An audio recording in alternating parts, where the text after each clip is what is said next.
Labdien, Sergej! Jā, labdien! Vēlējos noskaidrot, kādi tagad smidzinājuma darbi ir veikti jau jūsu sējumos, ziemas rapsī.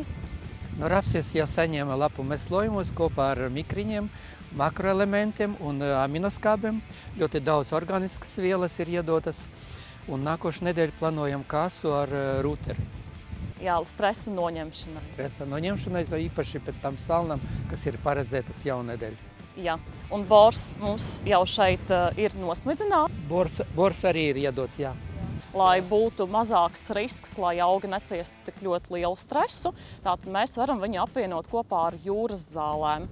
Un jūras zāle strādās divos veidos, tātad noņem stresu no bora un regulātora pirms salnām, kā arī mēs redzam, ka tagad ziedkopa jau ir pavirzījusies rapseni diezgan uz augšu, jau kādi 10 centimetri, un tas ir liels risks apsaldēt ziedkopu pavasara salnās vai pat salos.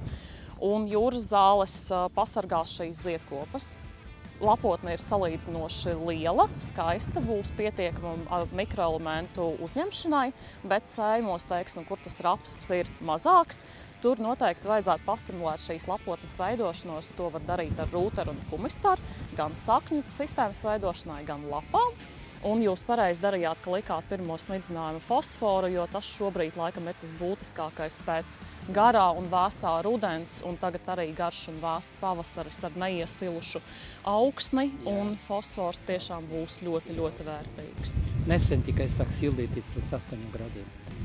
Tā bija diezgan augsti un sakņu sistēma ļoti lēni attīstījās. Sergej, pastāstiet, kas ir tagad darīts ziemas kviešos un kādi ir plāni tagad uz nākamo silto periodu? No kviešiem ir iedots slāpeklis un arī pa lapam ir pabaroti viņi ar fosforu un kāliju, ar aminoskābēm, plus mikriņi bija iedoti, un tā kā kvieši laicīgi ir tagad iestiprināti. Un tagad plānojās arī kases smidzinājumi. Jaunedēļ plānojam kasu kopā ar rūteri, īpaši pēc tam salnam, kas ir paredzēta, tas būs ļoti liederīgi. Jūs visu esat noteikti izdarījis pareizi, jo tagad fosfors un kālijs ir tiešām ļoti nepieciešams augiem, un pats vērtīgākais pirmais smidzinājums, tas ir izdarīts brīnišķīgi. Un jā, atgādināšu arī, ka mikroelementi tiešām ir jānodrošina līdz cerošanas beigām, kas ir ļoti svarīgi tīpaši varas smidzinājumam. Savukārt ir sējumi, kur rudenī viņiem nepietika siltuma un viņi bija mazāk sacerojuši. Tad šādos sējumos noteikti rūteri ar humistaru, jo viņi veicinās lapotnes attīstību un sakņu sistēmas attīstību, kas tagad ir ļoti svarīga barības vielu uzņemšanai. Humistara ļoti labi veicina mikrofloras attīstību arī augsni, un tas savukārt arī dod to ienesīgumu ražai.